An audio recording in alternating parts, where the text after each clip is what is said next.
मित्रों, सामान्य दृष्टि से स्थूल शरीर और काय कलेवर की समर्थता दो आधारों पर ही आंकी जाती है कि वह कितना सुघड़ सुडौल है और चेहरे पर सुंदरता कैसी झलक रही है।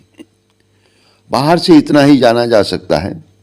इसी जानकारी के आधार पर किसी को स्वस्थ, सुंदर, सुदृढ़ एवं आकर्षक माना जाता है, पर यह सत्यता में उथली जानकारी ही कही जाएगी।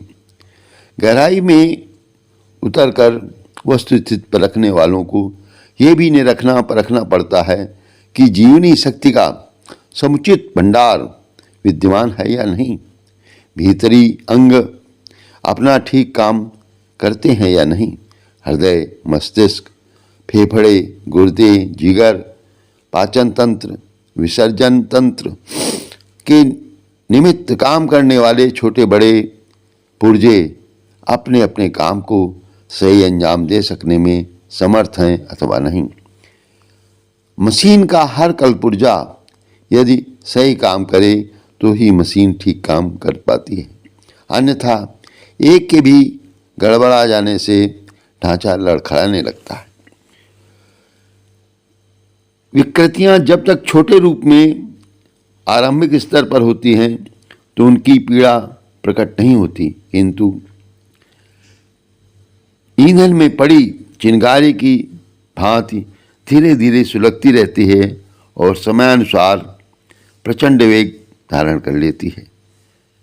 जैसे कि घुन चुपके चुपके लकड़ी को खोखला करता रहता है और उसे एक दिन धराशायी बना देने की स्थिति उत्पन्न कर देता है। विषाणुओं का आक्रमण एकाकी नहीं होता, वे धीरे धीरे अपनी जड़ें जमाते रहते हैं। आरंभ में तो पता भी नहीं चलता, पर जब विस्फोट होता है तो अनेक छिद्रों से अनेक प्रकार की बीमारियां फूट पड़ती हैं। जीर्ण शीर्ण कपड़े को अगर मरम्मत के लिए एक स्थान पर सिल भी दिया जाता है तो जरा भी जोर पड़ने पर दूसरे स्थान से वह मसक जाता है।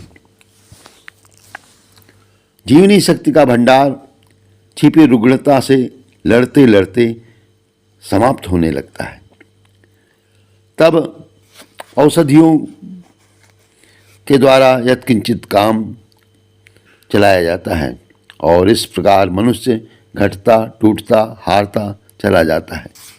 गति धीमी भले ही रहे, पर यह पूर्णायुष्य भोगे बिना ही अल्पावधि में जिस किसी न किसी बहाने से व्यक्ति काल कवलित हो जाता है।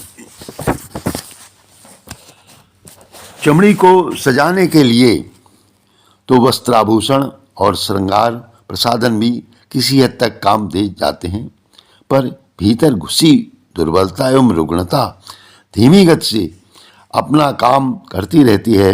फलतः चेहरे से लेकर शरीर के अन्य अंगों, अवयवों कुम्हलाए मुरझाए दिखने लगते हैं। काम करने में देर तक समर्थ नहीं रह पाते, थकान जल्दी आ जाती है, मन भी उदास या उद्विग्न असंतुलित रहता है। यह सब चिन्ह इस बात के द्योतक हैं कि काया का अंतः पक्ष डगमगाने और गड़बड़ाने लगा है। यदि यह स्थिति बताती है कि भविष्य के प्रति सावधान हो जाना चाहिए। उठती जवानी के नए उभार में तो कुछ पता नहीं चलता, पर जैसे ही उभार रुकता है वैसे ही तेजी से उन क्षीणताओं का दौर चल पड़ता है जिन्हें बुढ़ापे के रूप में देखा जाता है। जरा जीर्ण स्थिति इसी को कहते हैं। क्रियाशक्ति घटती और निराशा उद्विग्नता बढ़ती चली जाती है। अब इससे बचाव के लिए हम आखिर करें तो क्या करें?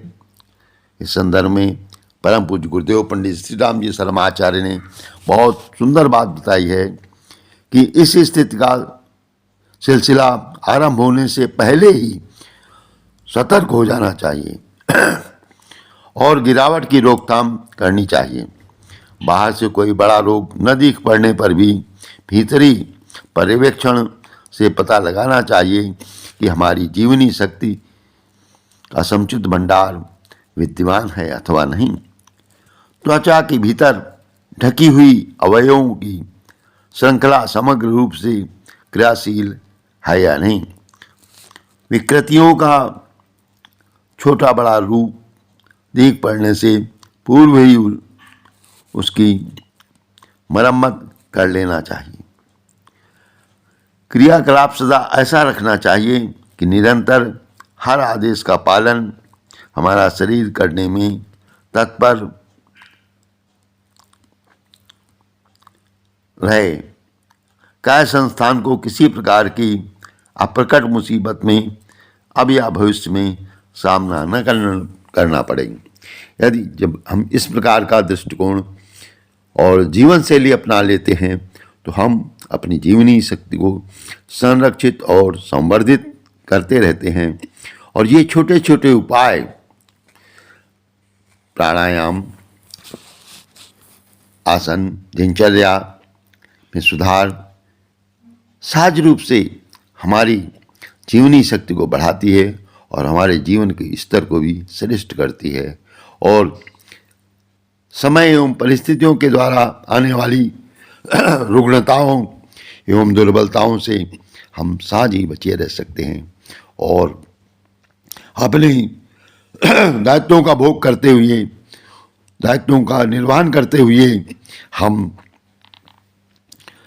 अपना पूर्णायुष्य एक शानदार जीवन के रूप में प्राप्त कर सकते हैं।